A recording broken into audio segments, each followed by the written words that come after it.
Y con el permiso de todas, vamos a silenciar.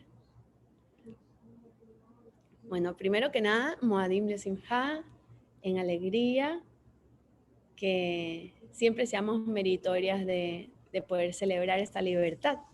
Y antes de empezar el shiur, quiero leerles algo. Bueno, primero que nada, este shiur es Besrat Hashem por la refuá shlema de Mijael Haim Itzhak Ben Rahel. Y quiero, antes de empezar, leerles algo muy lindo que debido a las noticias mi esposo me escribió hoy. Hola, les comento algo histórico, que en realidad es un hecho relevante y a veces, aunque nos choque, nos tope con la nariz, no lo vemos. ¿Qué celebramos este fin de semana que pasó? La liberación de Egipto. Vemos que antes de este fin de semana, hace 4000 años, estábamos bloqueados en Egipto, no podíamos salir. ¿Qué hizo Dios el fin de semana hace 4000 años? Después de estar atascados, creó un puente seco para cruzar el mar. Nos marcó el camino a la libertad. Bueno, justo antes de este fin de semana, no hace 4000 años, un buque gigantesco estaba atascado y bloqueó el canal de Suez. En Egipto dejó todo estancado, todo el comercio paralizado. Pasó algo muy extraño, casi impensable.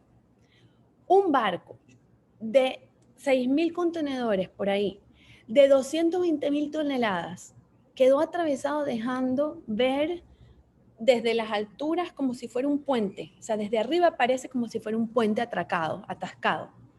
Las razones de este hecho son muy raras y muy confusas, aunque quizás simples.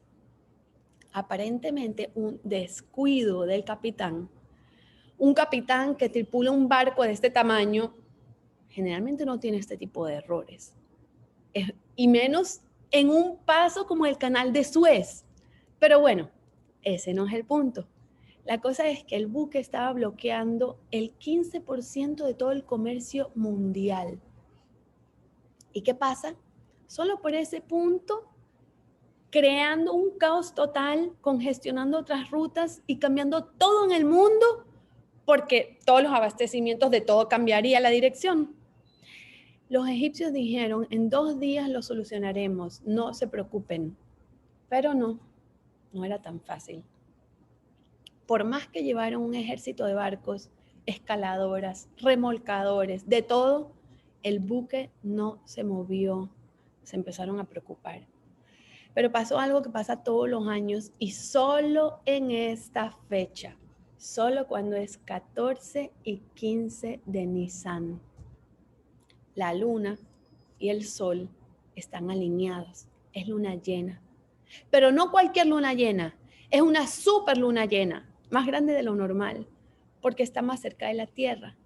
Y es el momento preciso que Dios sacó de Egipto a Israel, que Dios nos liberó.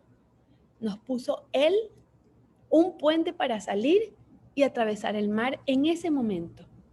Y en ese momento las mareas son dominadas por la luna, con una luna súper grande. Y esa fue la única manera de liberar el buque. La fuerza que levantó el buque no fueron el ejército de barquitos egipcios, fue el mar que se elevó más de lo normal gracias a la luna. La luna que Dios nos mostró hace 4000 años y nos muestra año a año. La liberación nos las vuelve a mostrar gráficamente. Y no es después de un año cualquiera, señores. Es justo después del 2020 que un buque de 220.000 toneladas se queda atascado, como las plagas que Dios le dio a los egipcios en el mar. Fue levantado no por un ejército de barcos, sino por el dedo de Dios, recordando que salimos de Egipto, que no hay casualidades y que si no queremos ver que Él está aquí, es porque estamos ciegos. Esto lo escribió Uri, mi esposo. Estoy seguro que en los próximos días nos enseñaran las miles de casualidades de este gigante que se atascó antes de Pesaj y solo pudo salir de su esclavitud cuando la luna quiso. ¿Quién controla la luna? ¿Quién controla el sol? ¿Quién controla el mar? ¿Quién nos mueve? Ahora, hoy vamos a hablar de quién es de verdad libre. Y antes que el faraón pudiera liberar a los esclavos judíos, ¿qué debía pasar? Ellos debían estar listos para ser libres.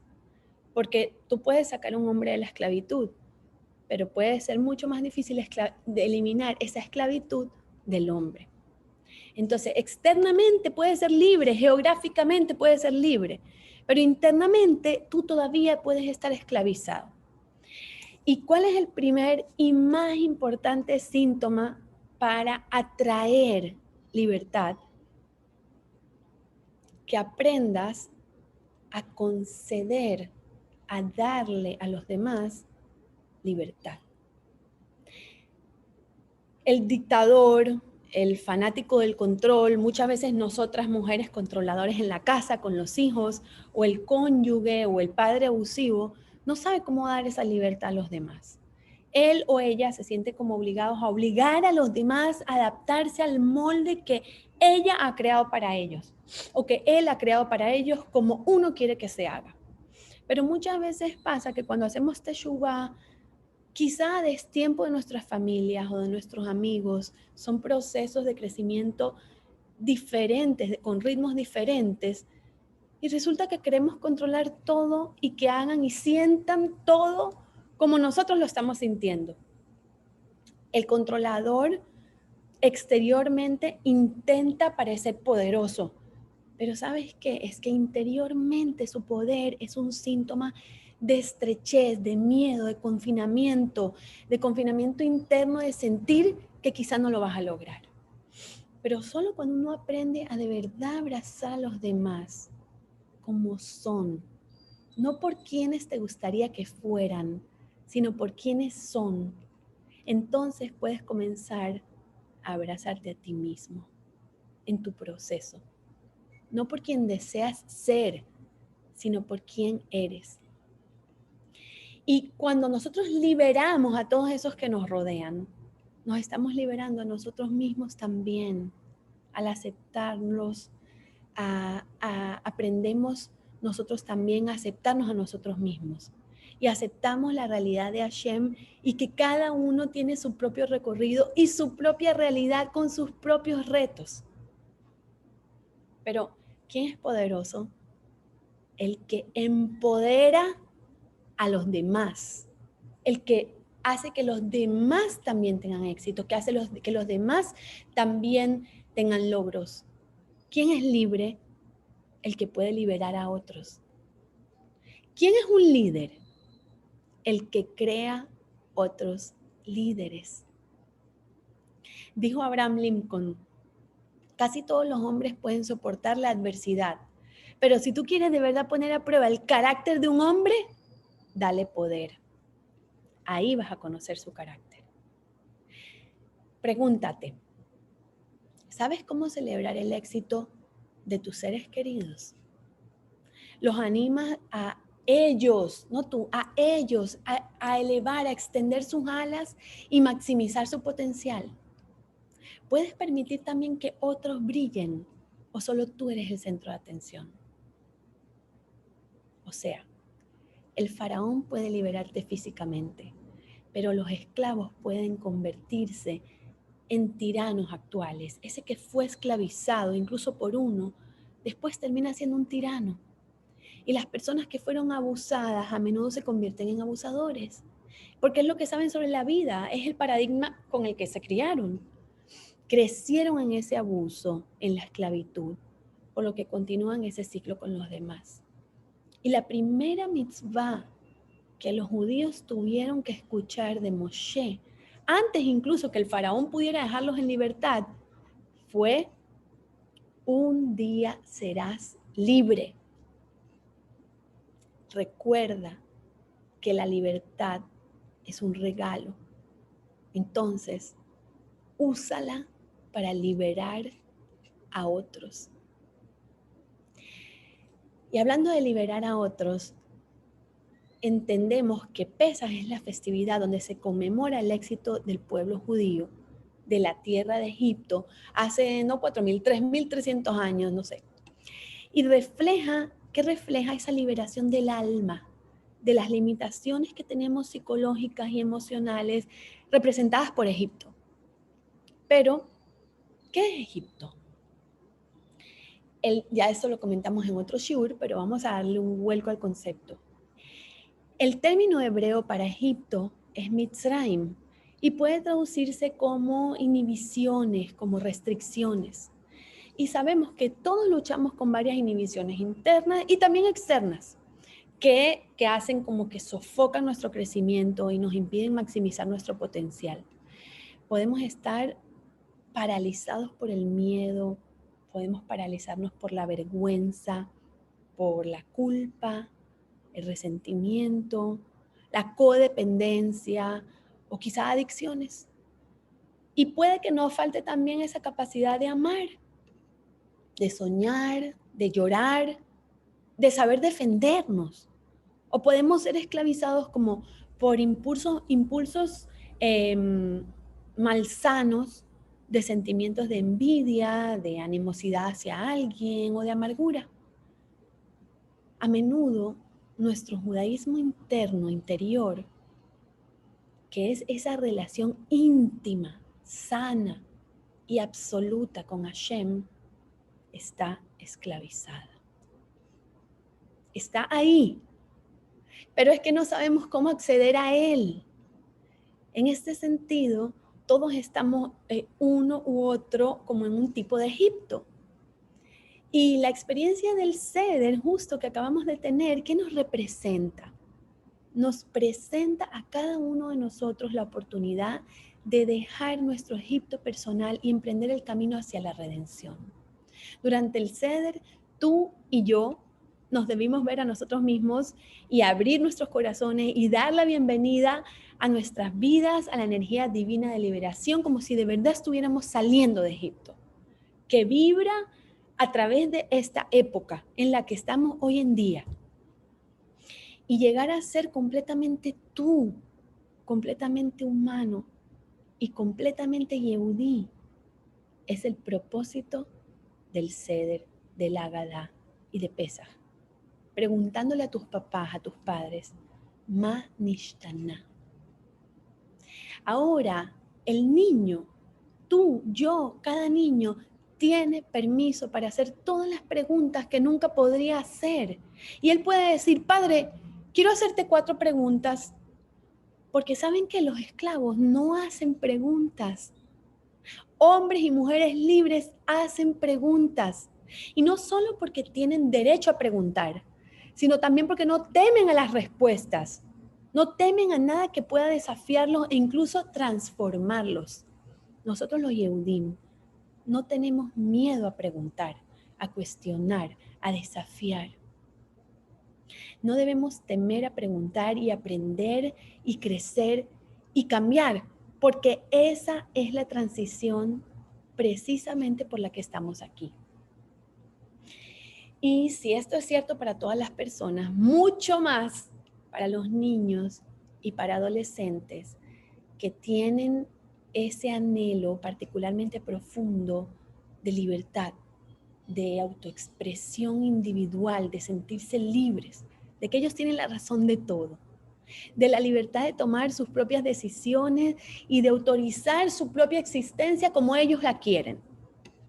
Ahora, esto no es pecado.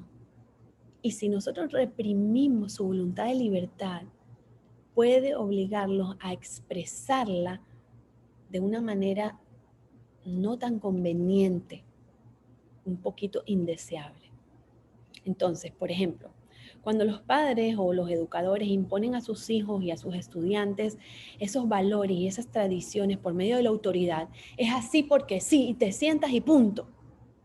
Muchos de estos niños después podrían rechazar todos estos valores.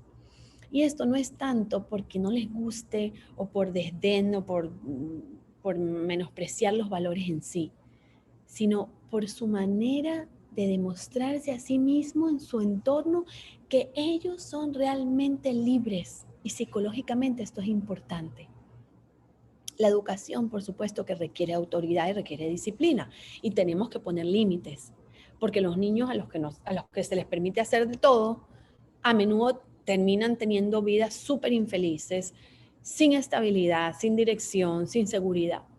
Pero cuando la fe nosotros la imponemos y se trata de un dogma más que de una profundidad o de cariño, cuando esa pasión, ese amor es reemplazado por solamente obligación, cuando el amor es por un hábito o la voz del alma es suplantada por un peso, una tradición cansada, los valores que nosotros tanto apreciamos de verdad pueden ser percibidos como opresión a los ojos de nuestros hijos. Y cuando no estén con nosotros, no lo van a hacer, y menos con cariño. Entonces, nosotros debemos mantener esa tradición con un delicado equilibrio para los jóvenes, mostrarles por qué nuestros valores tradicionales, morales, religiosos de sus padres y sus abuelos son medios. ¿Para qué? Para la autorrealización, para autodescubrimiento, para la máxima libertad. Pero para ellos de verdad recibir eso de nosotros debemos ejemplificarlos, debemos nosotros sentirlo y deben recibir de nosotros oportunidades para de verdad experimentar la libertad de elegir lo que es ese camino de una vida de Torá y de profundidad, de la libertad de ser libres, porque tuvo la opción, porque nosotros como padres nos esforzamos en mostrarle la pureza y la plenitud de la verdad, de lo que es Emet. Porque si no lo hacemos, ¿dónde estaríamos? Cada vez que tu corazón te mueva a trascender ese miedo, a romper una barrera, a decirte que tú puedes lograrlo, que nada te frena de hacerlo, que por lo menos vas a lanzarte a intentarlo, a ir más allá de tu status quo, a luchar contra los vicios, a transformar tu vida para mejor, a someter una adicción, a confrontar un mal hábito o algún mal atributo. Tu hijo te está viendo.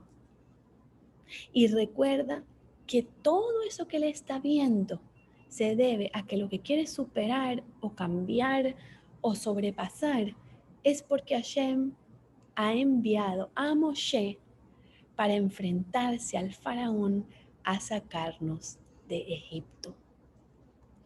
Si Hashem no hubiera sacado a nuestros padres de Egipto, entonces nosotros, nuestros hijos y los hijos de nuestros hijos, habríamos quedado esclavizados por el faraón en Egipto. Y cada vez que te paras frente a un espejo y te ves a ti misma y declaras, yo no me voy a conformar con la mediocridad, yo no voy a seguir siendo víctima de mi instinto, de la mentira, del abuso, yo me quiero conectar con la verdad.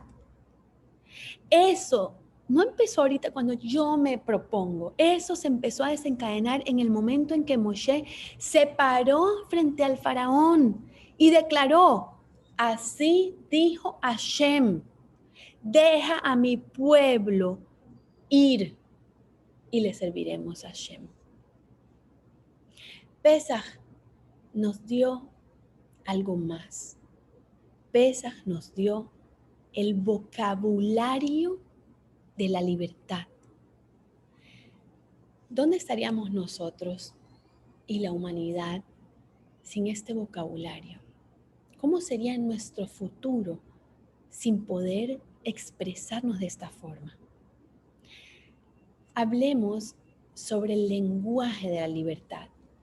Hoy, en el título, yo quisiera agregar no solo quién es libre, sino la importancia de la palabra y la expresión en nuestra libertad. Porque Moshe no solo liberó a esclavos, él introdujo un nuevo vocabulario, el vocabulario de la libertad. Moshe nos dio una nueva creencia de que el espíritu puede dominar la materia y que cada persona es intrínsecamente un espíritu libre, con horizontes infinitos y que nunca podrá ser completamente dominado por nada. Que cada persona tiene su propio propósito por sí mismo y que su existencia tiene su valor infinito por sí mismo. Entonces Moshe fue el primer hombre en enfrentarse al faraón y solicitarle cosas. Tuvo la chutzpah de pedirle cosas. Y ni siquiera fue lo que dijo, fue que dijo algo. No fue exactamente qué, sino que llega y le demanda al faraón en nombre de los esclavos. O sea, suena inaudito.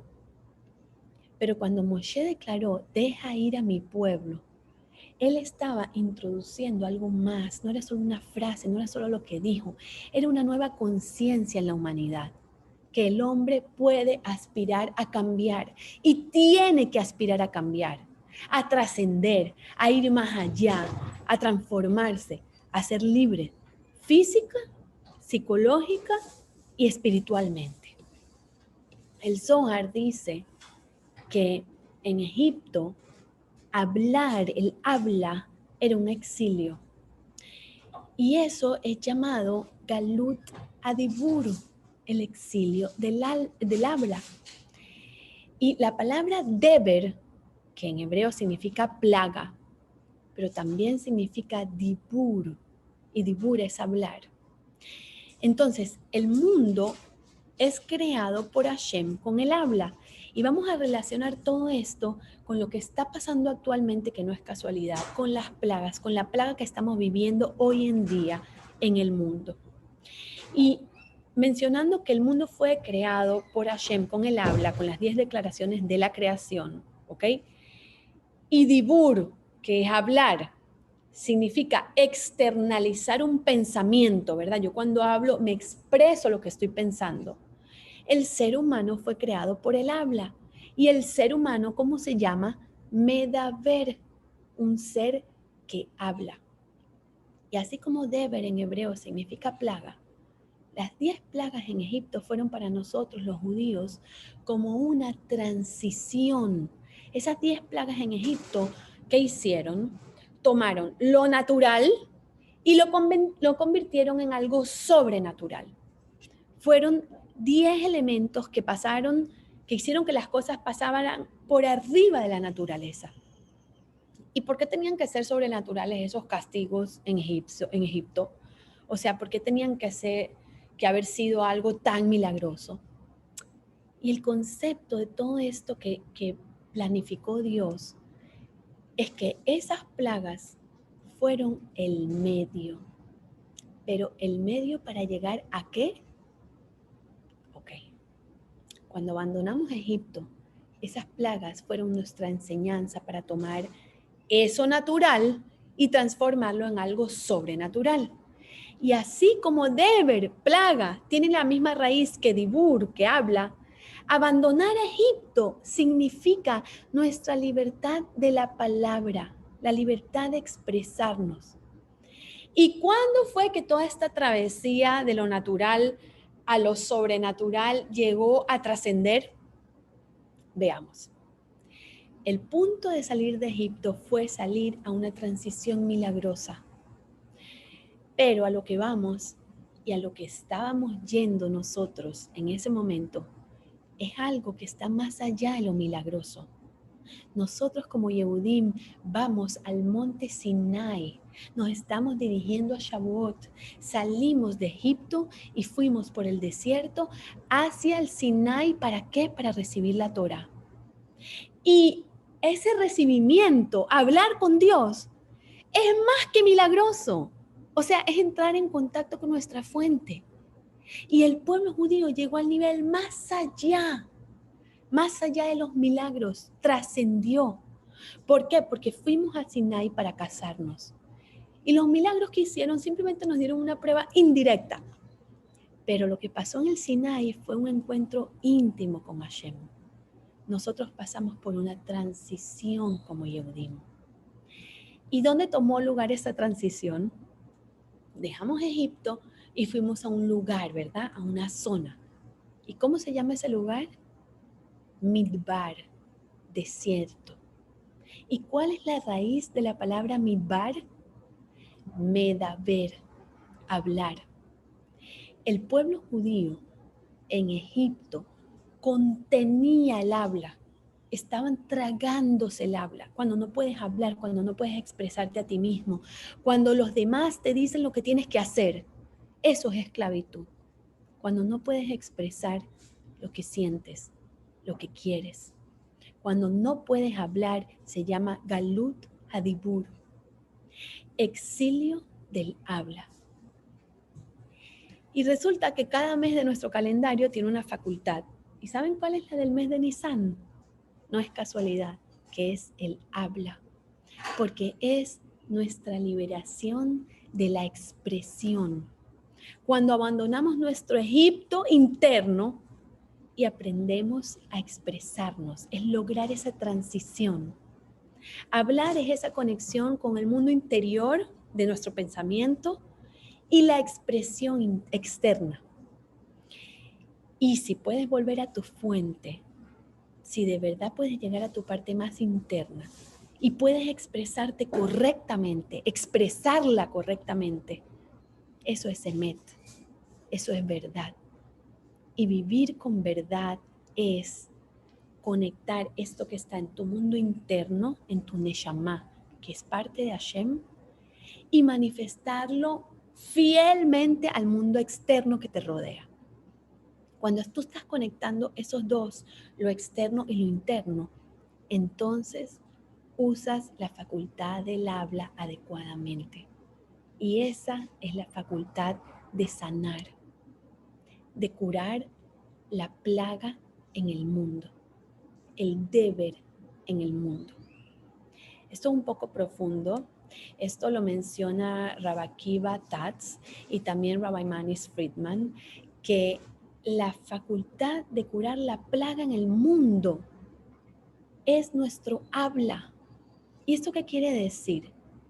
Dice que la cura para muchas plagas es nuestro dibur. Cuando ese flujo de energía espiritual no está teniendo su lugar en el mundo, eso es lo que causa o la causa por la que llega una plaga, un deber, un COVID. Y la cura es nuestro dibur. ¿Qué significa? Que debemos hablar con pureza, correctamente. ¿Y cuál es la causa espiritual de mayor daño en el mundo? La Lashon Hara. El Lashon Hara mata en el mundo. Y lo único que controla el habla es que volver a nuestro interior, volver al silencio y pensar regresando al corazón, dentro del corazón, yendo a esa cámara más interna del corazón y pensar qué es lo que realmente importa. Piensa sobre tu habla, piensa sobre tu expresión, piensa en ir a tu interior y quédate atraído y atrapado ahí por lo que hay ahí adentro. No por lo que los demás te dicen que tú eres o los demás te dicen que tienes que hacer. Conócete a ti mismo, conoce quién eres y exprésate adecuadamente en el mundo. Eso es nuestra Gadá. Eso es Pesaj.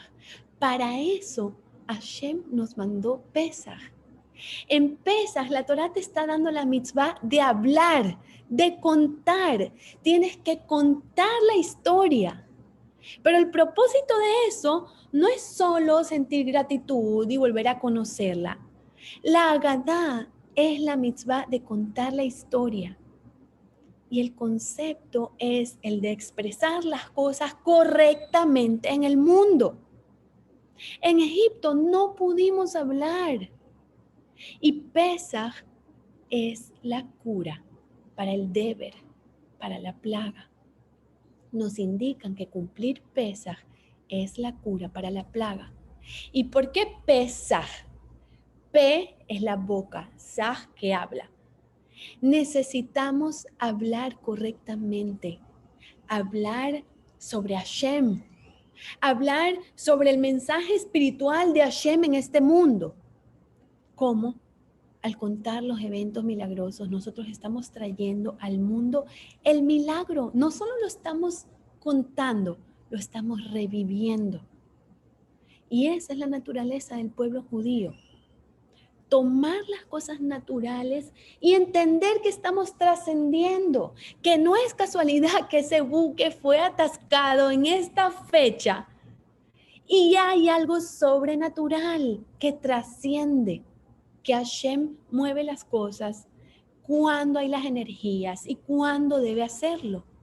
Y el Yehudí tiene que entender que el Yehudí está por sobre lo natural. Y el punto de hablar, de expresarse, es expresar esa transición desde lo natural a lo sobrenatural, por sobre lo natural. Aunque CNN encuentre otra cosa, el Yehudí tiene la función de expresar, de contar esa transición. Y en Pesaj nosotros contamos la historia. Y nuestra historia es que siempre nosotros, los Yehudim, tomamos un mundo lleno de lo natural y lo trascendemos a lo sobrenatural. Con cada apreciación del paisaje, con cada brajá, con cada pensamiento, con cada expresión correcta en este mundo, trascendemos a lo sobrenatural.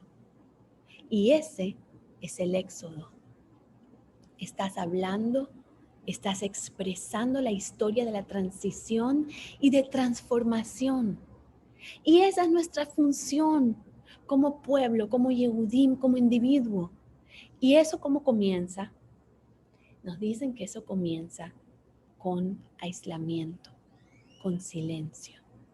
Y no es casualidad que Hashem nos mandó este aislamiento en el 2020. Porque cuando buscas profundamente en un cuarto de tu corazón, puede que Hashem nos esté llamando la atención. Es como cuando un padre le dice a su hijo, ve a tu cuarto, piensa lo que hiciste. Eso sí, cuando salgas, sabes que puedes salir porque estás listo para salir. Y después que estés listo, hablamos. Quizás Hashem nos está preparando para algo, para hablar. ¿Para hablar de qué? Hashem nos mandó a nuestros cuartos, Canés Ragleja, igual que en la época de Egipto. Lleva tus pies a tu casa, cierra tu puerta, ve en silencio, orgulloso. Eso es lo que quiere Hashem. Ese aislamiento nos lleva a Pesaj, nos conduce a Pesaj, que es un tiempo, precisamente estos días, no solo para preocuparnos que estamos cocinando y para pasear, no, es un tiempo para ir a nuestro cuarto más interno de meditación profunda. Arreglemos nuestros issues de emuná. Hashem nos está diciendo, señores, este es un tiempo para pensar en sus traumas de emuná, en sus trabas de emuná. ¿Qué les está frenando para trascender en su emuná, en su fe? Este es el tiempo de nuestro nacimiento como pueblo. Entonces, expresémonos correctamente. Expresémonos correctamente al mundo sobre nuestra misión como Yehudim, como pueblo. Estemos orgullosos de nuestra misión como pueblo. Por algo mismo es la época de nuestro nacimiento. Y en Pesaj nacimos como pueblo. Entonces, generemos contenido. Este es un tiempo para profundizar en palabras de Torah.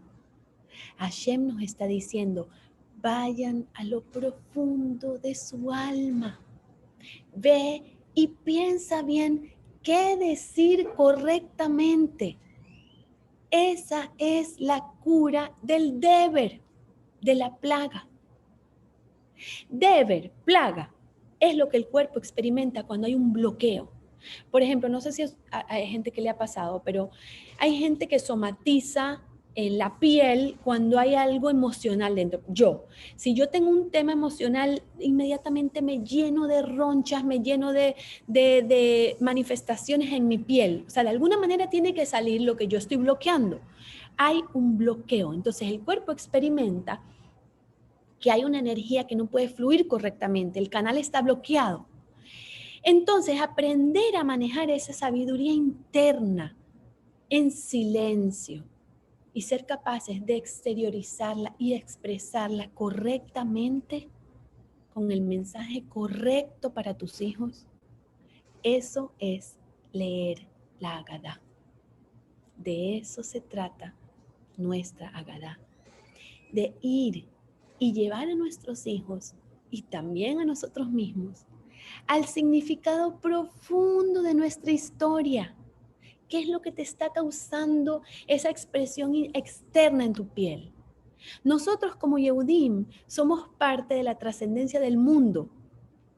Y esa, la causa de una plaga en el mundo, que haya una plaga, que haya un COVID, que haya un deber, es la debilidad, la inmoralidad y hasta la violencia. Esas cosas pasan porque el mundo está totalmente tomado por lo inmoral, por el dinero, por el poder. Pero nosotros podemos corregirlo. Y ese es el mensaje que nos está mandando Hashem en la Agadá. Incluso cuando nos mandó en el 2020 a encerrarnos detrás de nuestras puertas. Nosotros podemos corregirlo, yendo a nuestra zona más íntima y privada de contemplación, para pensar en silencio y para realizar que el mundo es completamente cambiable, que me puedo parar frente a Paró y expresar lo que Hashem me dice que debo hacer. Y tenemos que poder hacer el cambio. Somos muy vulnerables, sí, estamos claros, pero debemos saber que hay una cura espiritual para todo.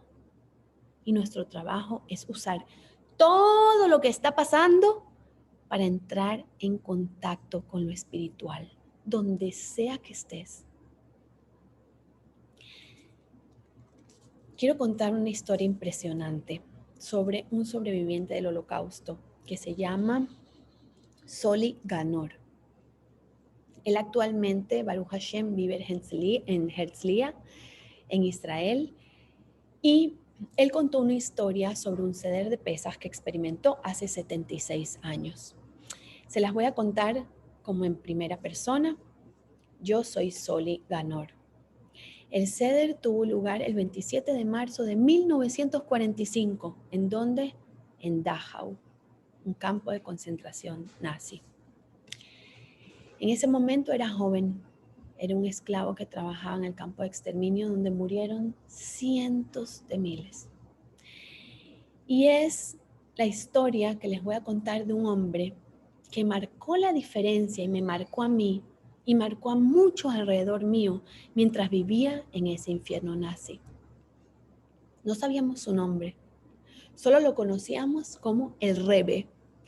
Y él vino a nosotros desde el gueto de Lodz, pasó por Auschwitz y vino desde Lodz. Una noche, el Rebbe, ojo, no es el Rebbe de Lubavitch, sino que nosotros lo llamábamos el Rebbe. El Rebbe vino a vernos a nuestro cuarto, a nuestra barraca. Era el mismo hombre raro de Lodz que organizó la fiesta de Purim y que hizo casi que los guardias alemanes nos maten. Y nunca supimos si realmente era un rabino, pero todos lo llamábamos Rebbe. Se sabía todos los rezos de memoria y siempre que hacía nos inspiraba y nos instó a mantener la fe, incluso en Dachau. Burgin, el jefe judío capo, le dio la tarea al Rebbe de enterrar a los muertos y él tenía mucho que hacer, porque cada vez más de nuestros prisioneros morían. Era un trabajo espantoso, pero era mejor que llevar sacos de cementos de 100 libras en la espalda.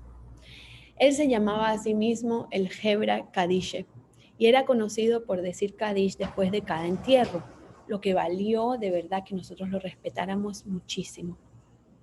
Aunque todos los considerábamos extraños, pero era un hombre amable y siempre sonreía. Y esa era otra razón por la que nosotros pensábamos que estaba loco. O sea, estaba sonriendo en estas barracas, en este infierno, en este campo de concentración. Estábamos sentados alrededor de la pequeña estufa redonda de hierro, tratando de calentarnos, y él entraba a nuestro cuartel y olía a muerto. Conocíamos bien ese olor. Un día entró y dijo: Yiden, judíos, Pesaj es en 12 días y tenemos que hornear matzot. Él hablaba yiddish de manera diferente a nuestro yiddish lituano y a veces era un poco difícil entenderlo. Pero también él tenía la extraña costumbre de llamarnos Yiden y nunca nos llamaba por nuestros nombres. En las últimas semanas nuestra situación se había deteriorado muchísimo. Y, por ejemplo, la sopa que tomábamos, esa sopa aguada del almuerzo, se volvió más aguada aún. Y esa porción diaria de pan se volvió más delgada aún. Y con frecuencia de color verde, de moho. Los supervisores alemanes cada vez estaban mostrando más nerviosismo a medida que los aliados se acercaban. Y fueron más crueles con nosotros, nos golpeaban más y más duro en cada oportunidad. Y sabíamos, esto nos daba a entender que los aliados estaban en algún lugar en Alemania, pero era dudoso que pudiéramos aguantar tanto dolor, tanto tiempo, hasta que llegaran a nuestro campamento. Después del incidente que tuvimos con el Rebe en Purim, parece que también quiso hacer algo de Purim y se arriesgaron demasiado y los castigaron. Entonces, después de que él hizo esto en Purim, no nos sorprendió demasiado que se le ocurriera otra idea loca. Él nos miró con picardía y nos señaló con el dedo índice. Déjenme decirles, Yiden, pronto celebraremos. Y no solo Yetziat Mitzrayim, sino también Yetziat Deutschland. O sea, pronto celebraremos no solo el éxodo de Egipto, sino también el éxodo de Alemania. De tu boca a los oídos de Dios. Pero, ¿cómo diablos sabes qué Pesaj es en 12 días? Preguntó mi padre sorprendido. Lo sé, porque faltan 4 días para finales de marzo, dijo. Nosotros apenas si sabíamos qué día era. ¿Y a dónde nos lleva este éxodo desde Alemania? ¿Cruzaremos el Mar Rojo hasta la Tierra Prometida? Jaime preguntó. No, cruzaremos el Mediterráneo hasta la Tierra Prometida, joven, respondió en voz baja. Nos miramos. Quizás sus ideas no fueran tan locas. Todos pensábamos que si sobrevivíamos a este purgatorio, el único lugar que nos quedaba para ir era de verdad Israel, bueno, en ese momento Palestina. Entonces, Yiden, ¿qué tal un poco de harina? Hornearé las matzot y haré la bendición para que sea kosher, dijo. Por el amor de Dios, Rebe, ¿de dónde pretendes que saquemos harina? ¿Cómo vamos a obtener harina en este campo de concentración? Aquí todos estamos hambrientos y tú vienes con tus locas ideas. Mira, si quieres tener un éxito de Alemania y un éxodo de Alemania, debemos tener matzot, dijo obstinadamente. Él no se quitaba su idea. O no habrá ningún éxito de Alemania, dijo. Luego, de repente, me señaló con el dedo otra vez, esa era su costumbre, y dijo, tú trabajas en la cocina alemana, ¿nos traes harina? Lo miré con asombro. La verdad que mi padre se enojó mucho con él y le preguntó, ¿tú acaso quieres que mi hijo arriesgue su vida para robar harina a los alemanes para tus matzot? Mi padre prácticamente le gritó. Y él contestó, para nuestras matzot. Él es el único que puede conseguir harina. Yo pensé en el sótano de la cocina alemana donde guardaban esos alimentos, quizá conseguía harina. Pero no solo estaba bajo llave, sino que el cocinero siempre estaba dando vueltas y no había forma que yo pudiera entrar en ese sótano. Y supuestamente, imagínense que lo hiciera, la verdad, no creo que me molestaría y perdería tiempo agarrando harina, sino que creo que robaría comida para ayudarnos a sobrevivir. El Rebe como si sintiera y escuchara mis pensamientos, levantó la mano. Tengo algo que puede ayudarte a sacar la harina, dijo. Y sacó debajo de su axila un pequeño trapo atado con una cuerda. Lo desató con cuidado y sacó 2 objetos. Lo puso en su palma izquierda y me lo puso debajo de la nariz. Retrocedí con disgusto.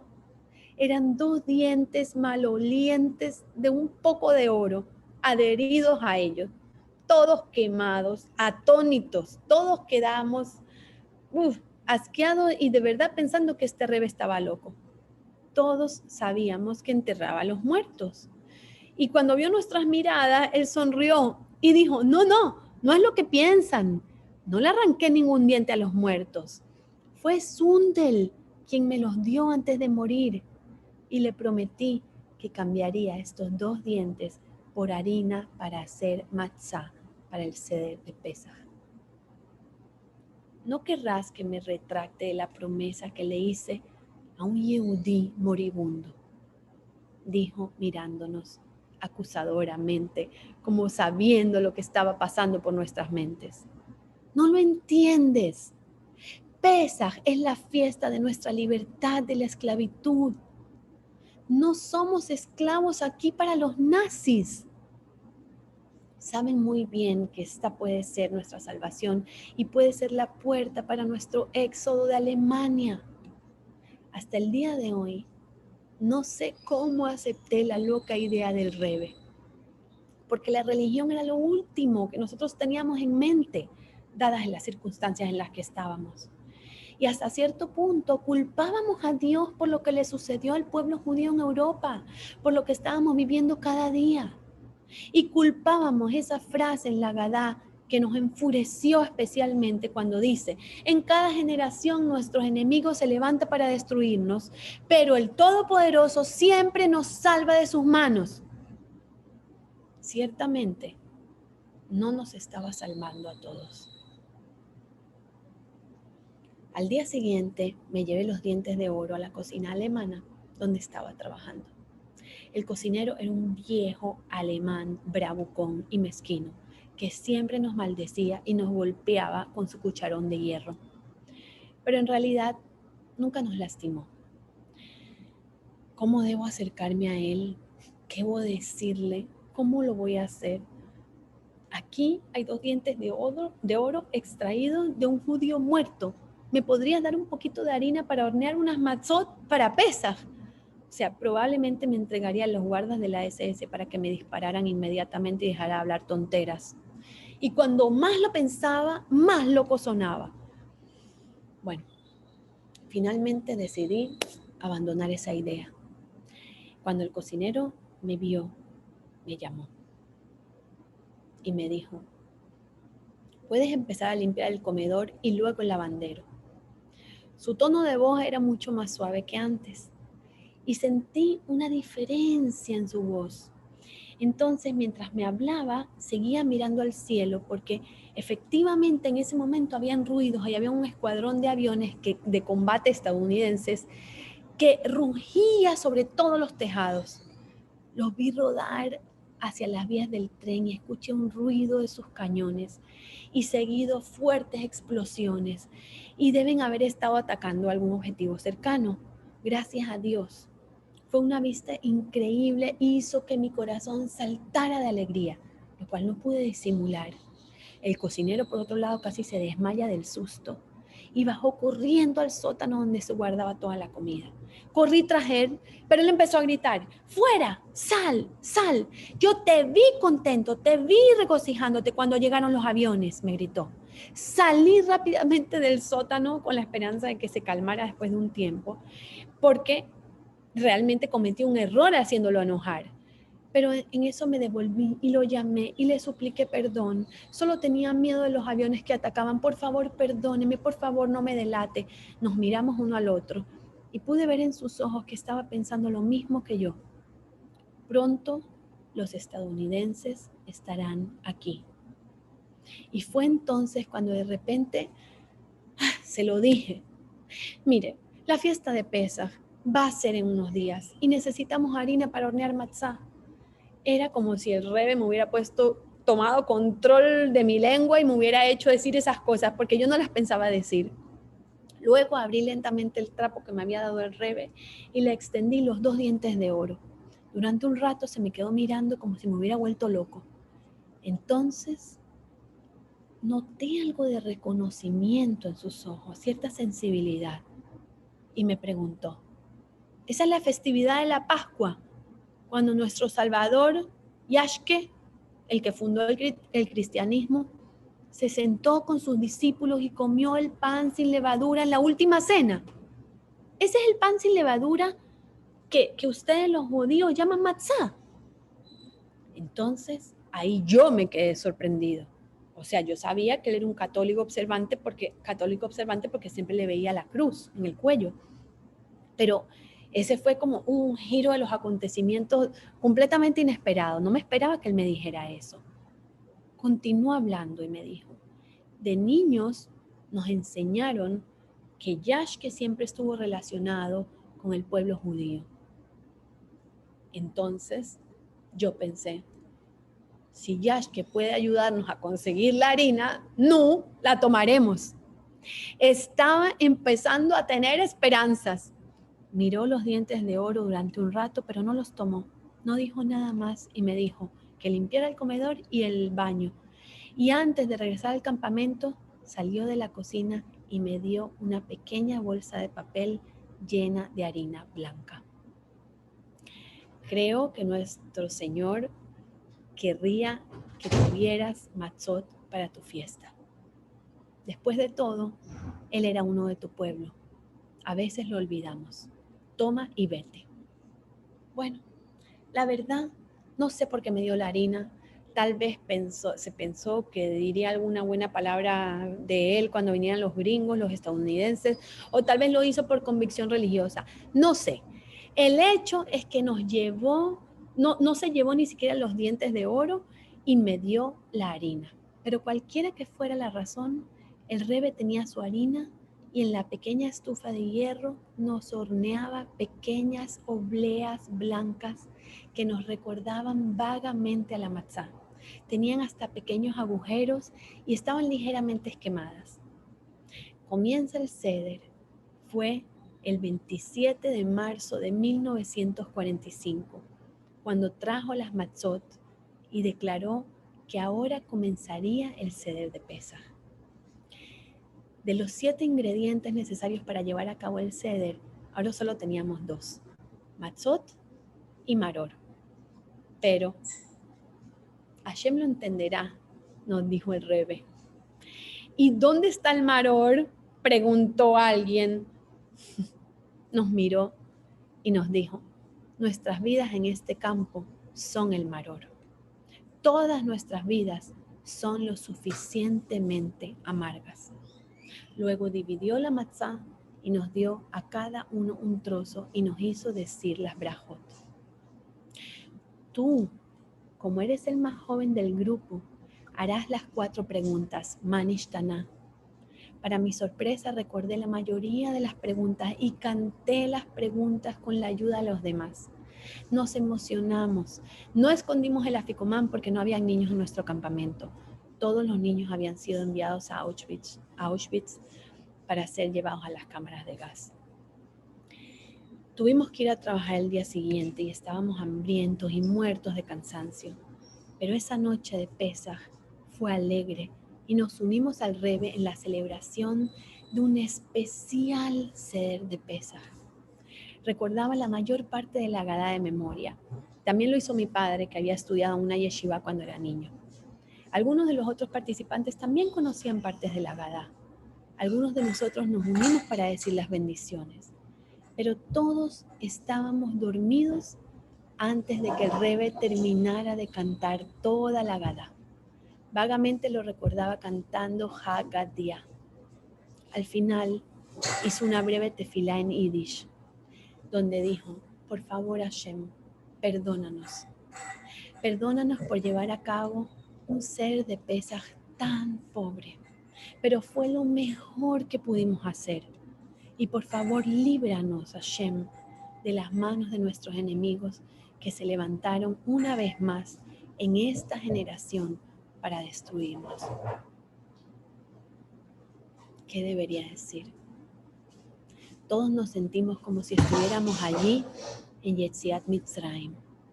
Y le creímos al Rebbe que también estaríamos en Yetziat Deutschland, en el éxodo alemán. Me despertó antes de irse y me dijo: te mereces una bendición especial por traer la harina para las matzot. Y tú serás uno de los que pronto celebrarán el éxodo alemán a Tierra Santa. Aproximadamente un mes después, la guerra terminó y fuimos rescatados por el ejército estadounidense. Era el 2 de mayo de 1945. Y hoy, vivimos hoy, en tiempos muy diferentes. Y sin embargo, todavía contamos la misma historia que el Rebbe y los judíos en Dachau contaron. Su historia, nuestra historia colectiva, todavía nos inspira. Así que recuerda que la libertad es un regalo. Entonces, úsala para liberar a otros. Moadim lesimcha y Pesach kasher besameach.